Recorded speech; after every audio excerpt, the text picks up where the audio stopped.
We live in a world that is ruled by global giants that own the majority of the brands we know.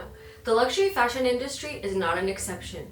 The main two giants are LVMH and Kering. Imagine you're a young fashion designer starting off in the industry. Bursting with creativity and ambition, you've got a choice to make. Do you go viral, catch the eye of these corporate giants, and trade your independence for a shot at global fame? Or do you stick to your guns, staying true to your vision, even if it means staying niche? There's only one designer in particular who managed to grow without the help of either of these two investors.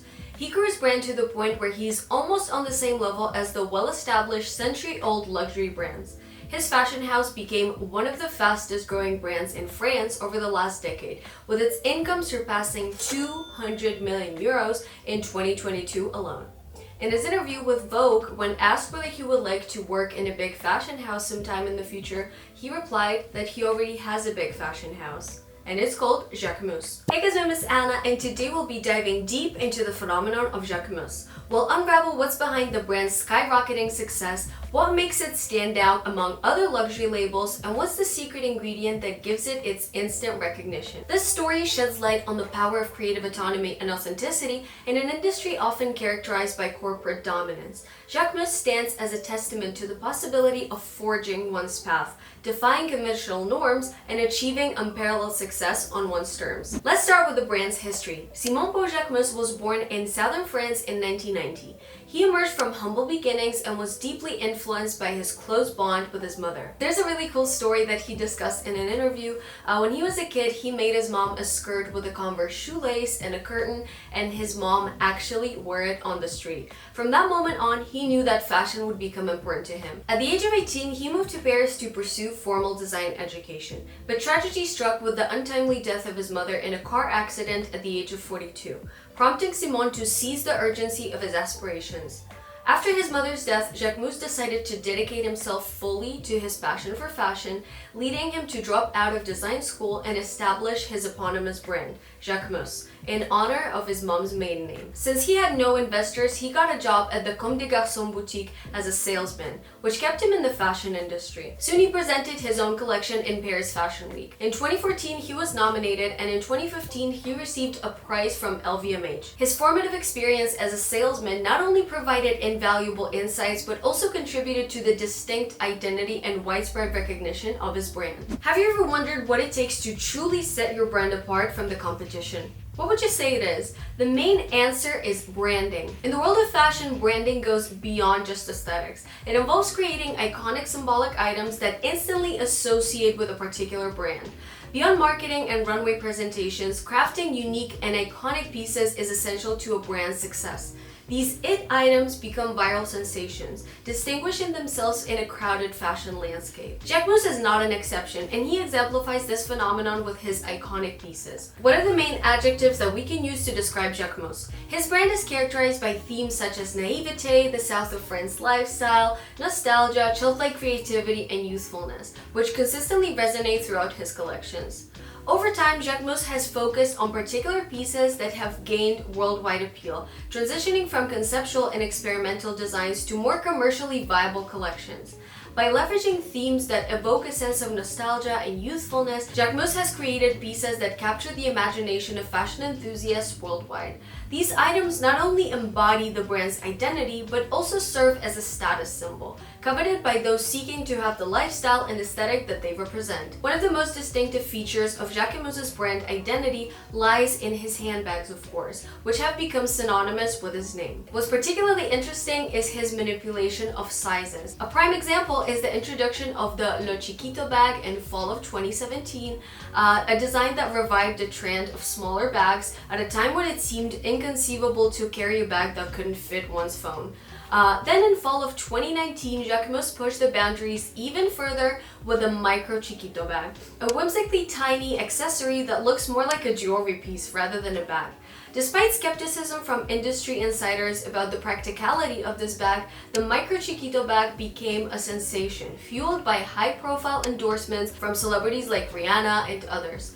Today, it remains one of Jacquemus's most recognizable creations, accounting for nearly half of the brand's revenue. In the spring 2018 La Bomba collection, Jacquemus captured the essence of vacation vibes, earning acclaim from critics and consumers alike. Two standout items from this collection were particularly memorable: the La Bomba hat and the Bahia dress. The oversized La Bomba hat captured attention with its audacious size. Despite doubts about its marketability, Jacquemus's conviction in its Instagram appeal led to mass production.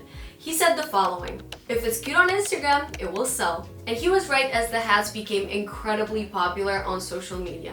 In the pre-video centric Instagram era, the iconic image of La Bomba hat was everywhere, and it was immortalized by Jacquemus himself, underscoring the brand's mastery of visual storytelling and social media marketing.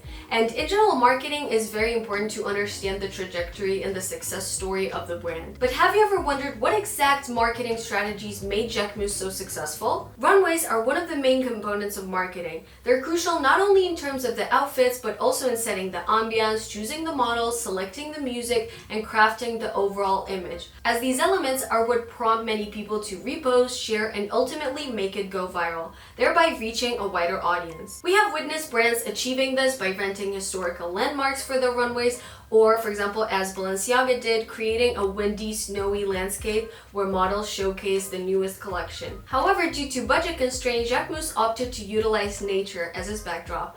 He experimented with various locations, but the pinnacle of his success came with the Spring-Summer 2020 collection, called Les Coupes de Soleil. The runway was set not far from his birthplace in Provence in the picturesque lavender landscapes, and aesthetically it was so breathtaking.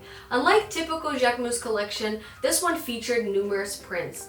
In describing his vision, he stated the following: "I wanted it to resemble a David Hockney painting or Christo installation, set against the backdrop of fields adorned with various prints, a painting within a field." This runway was incredibly successful, and according to Liz, Jacquemus experienced a 1,300% increase in Google searches. It was not just a creative runway, but also a monumental marketing triumph. Next year, in 2021, his Spring-Summer collection La Mort Show took place among the wheat crops, lending it a provincial wedding aesthetic that perfectly complemented the landscape.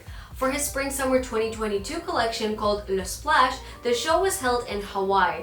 He spoke about the buyer and the so-called Jacquemus girl. "I think the Jacquemus woman is not French. She's a sunny person. It's what the brand is all about: sharing, sun, love, and family." And this sentiment was also reflected in the facial expressions of the models.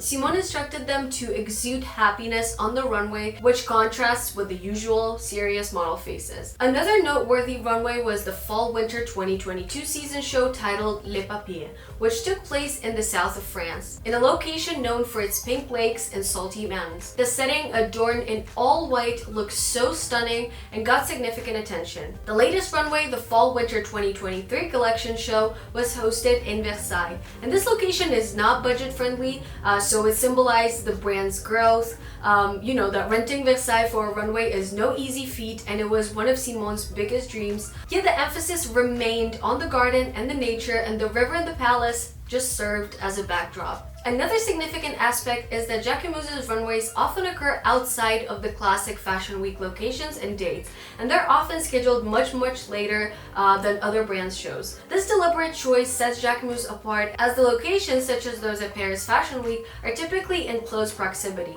allowing audience to easily transition from one show to another. And Jacquemus cannot simply gather everyone onto a bus and be like, "We're going to Salon, France." Such logistics are just not feasible. By the way, if you guys enjoyed this type of content, please consider showing your support by liking and sharing this video. Share it with your friends, people who are also into fashion.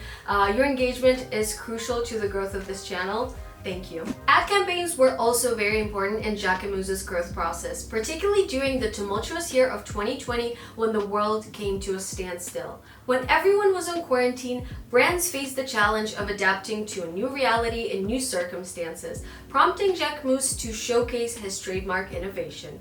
he enlisted Miss Bella Hadid to model new garments from the comfort of her home, capturing intimate and alluring moments with her phone camera. In addition to collaborating with Bella Hadid, Jacquemus partnered with other celebrities such as Pamela Anderson and Bad Bunny for the Le Splash campaign, drawing inspiration from Bradley Pitt's photos to explore the contrast between masculinity and femininity, resulting in huge visibility. Beyond celebrity collaboration, Jacquemus demonstrated authenticity by photographing his grandmother without any professional lighting or photographers, capturing natural and genuine moments that already became so characteristic of his brand. In terms of marketing strategies, Jacquemus employed guerrilla marketing tactics, utilizing a modest budget to achieve a significant and so-called wow effect to gain visibility. In December of 2021, he introduced iconic bag vending machines at his pop-up stores, offering customers the exclusive opportunity to purchase the Lo Bambino bag in a new color. Similarly, in May of 2022, he curated a pop-up boutique resembling a swimming pool locker room, complete with tiles, towels, shelves, and blue vending machines / lockers, alongside many exclusive accessories. I personally love the idea behind these pop-up stores. They're very innovative, cool, and creative. What do you think about these campaigns? Would you buy a bag from a vending machine, or would you prefer getting it from a conventional store? Or maybe online? Let me know down in the comments. Another noteworthy campaign was the Jacquemus, which resembled bags / buses on the iconic streets of Paris and sparked a lot of intrigue, a lot of speculation. Was it all real? Was it not? Was it computer generated? Spoiler, it was. And another Instagram campaign was the installation of a washing machine filled with orange bags at Galeries Lafayette in Paris, exuding authenticity and originality. Ultimately, Jacquemus' vision transcends mere fashion. He has crafted a distinct world where every element is interconnected, drawing inspiration from southern France